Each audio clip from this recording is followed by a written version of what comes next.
Se você vive no automático e na correria do cotidiano, o vídeo de hoje vai te convidar a pausar e enxergar o ouro nas coisas simples da vida. Olá, amigos! Bem-vindos a mais um vídeo de análise de poemas. E hoje nós vamos falar de outra autora que também conquistou a admiração de Carlos Drummond de Andrade. E não só dele, claro, mas também de ninguém menos que Clarice Lispector.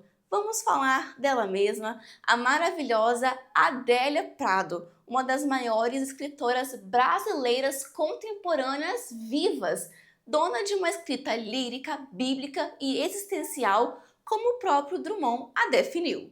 Então já vá deixando aí o seu like, sua inscrição e seu comentário aqui embaixo, porque a análise de hoje é do poema Qualquer Coisa que Brilhe, que encerra o livro Miserere. Bom, Adélia Luzia Prado de Freitas nasceu em 1935 em Divinópolis, Minas Gerais, onde vive até hoje. Ela exerceu por muitos anos o magistério e escreveu alguns poemas para jornais locais, mas ela só estreou oficialmente na literatura aos 41 anos, com a publicação do seu livro Bagagem, lá em 1976.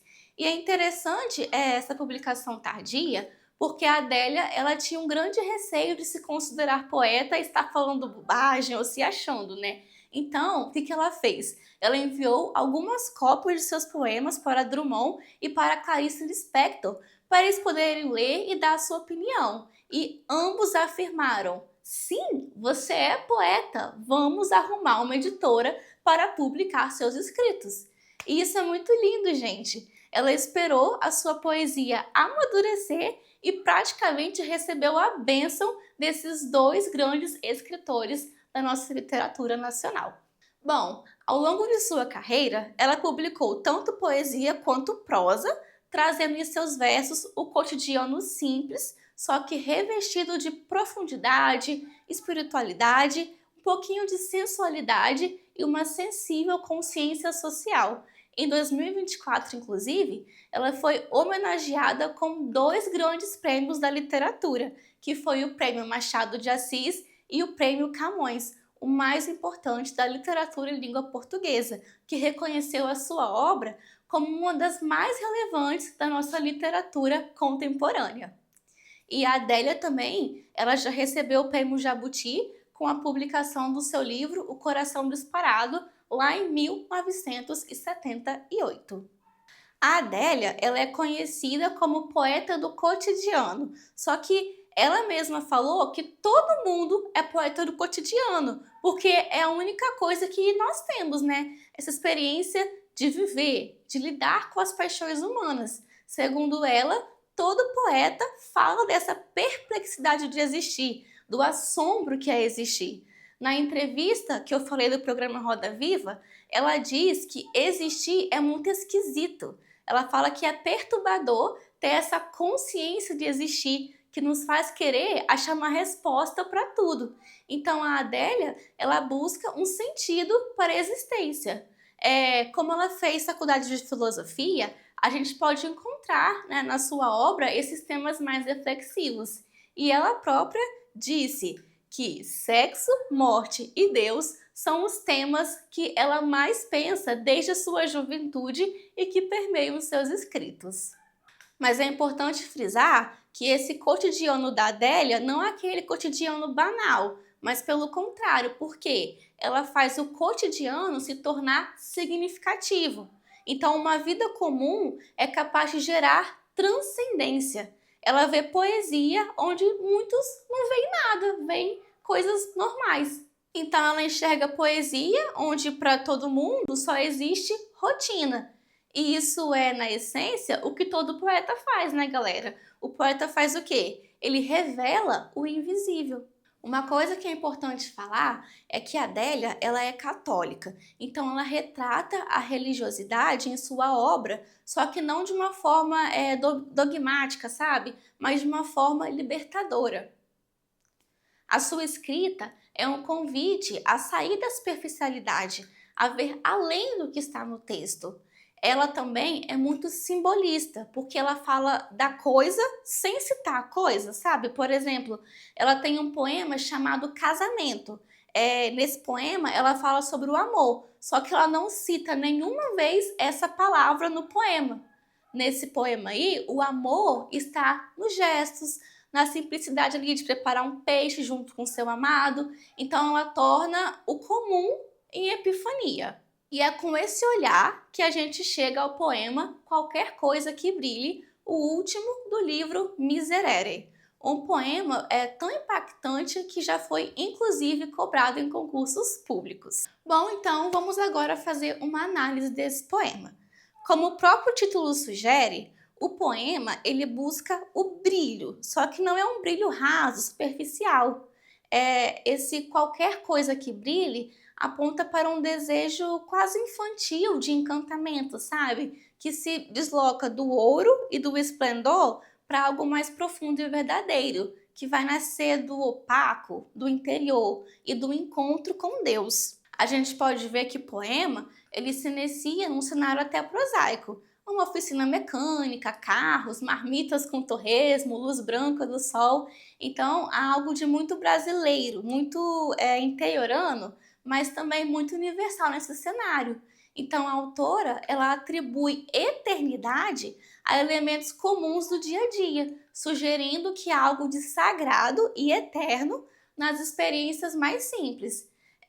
Tem até um momento de suspensão da morte que ela fala nesses versos aqui. Neste momento, especialmente neste, a morte não ameaça, pois não existe.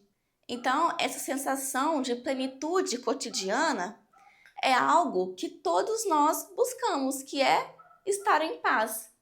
E logo depois, o eu lírico vai revelar algo ainda mais profundo. Deus não quer o nosso melhor. Deus quer o nosso pior. O chorume, o lixo, a vergonha que a gente carrega desde o nascimento. E é justamente esse oferecimento do que há de mais feio, mais oculto, que vai gerar a verdadeira transformação. Então, ao invés de se esconder, ela se entrega, que ela fala assim: ofereço cantando, estou nua, os braços erguidos de contentamento. Então, é a nudez espiritual de quem compreendeu que Deus acolhe até aquilo que enoja. Então, essa gosma que me ocultou o teu rosto, que ela fala, é o símbolo do pecado, de tudo aquilo que a impede de ter uma visão clara de Deus. Então, a entregar esse pecado ao paizinho, que ela fala Abba, né, no poema, ela sugere um gesto de purificação e até de reconciliação com a vida. E a partir da leitura desse poema, né, se você é uma pessoa que acredita em Deus, você já parou para pensar que Deus pode querer justamente o seu lado mais humano, mais imperfeito? Você já conseguiu sentir isso em algum momento da sua vida? Me conta aqui nos comentários. E lá no final do poema, o eu lírico, né, percebe que o brilho não está no que é reluzente, mas no que é escuro e profundo, que ela até fala: veio de vós a vida do opaco, do profundo de vós. Então a gente pode ver que o brilho verdadeiro, então, é o da revelação interior, que só se manifesta quando a gente deixa cair as máscaras, sabe? Quando a gente se rende à própria fragilidade. O título do poema, Qualquer Coisa que Brilhe, passa a ter um duplo sentido. Como assim? É o desejo por algo que ilumine, que brilhe sim, mas também é uma ironia. Por quê? Porque o brilho verdadeiro não está no ouro, mas no lixo redimido, no cotidiano que é iluminado pelo divino. Então o poema termina com uma entrega total e a busca por uma nova inocência, uma renovação espiritual através da aceitação da própria humanidade, que ela fala assim: toma, pois, minha vida e não me prives mais desta nova inocência que me infundes. Essa é a grandeza de Adélia Prado. Ela fala de Divinópolis, de marmita, de corte de cabelo com tesoura cega e também está falando de Deus. Ela parte então do que é local para alcançar o universal. ela não está apenas descrevendo cenas rotineiras, ela está o tempo todo lidando com as grandes questões da vida e fazendo isso de um jeito que nos toca diretamente e até profundamente. E agora eu quero ouvir de vocês o que vocês acharam desse poema. Vocês já conheciam esse texto da Adélia? Me contem aqui nos comentários. E se você gosta desse tipo de conteúdo, deixa seu like, se inscreva no canal e compartilhe com quem também ama poesia. A gente se encontra no próximo vídeo. Um beijo e até lá!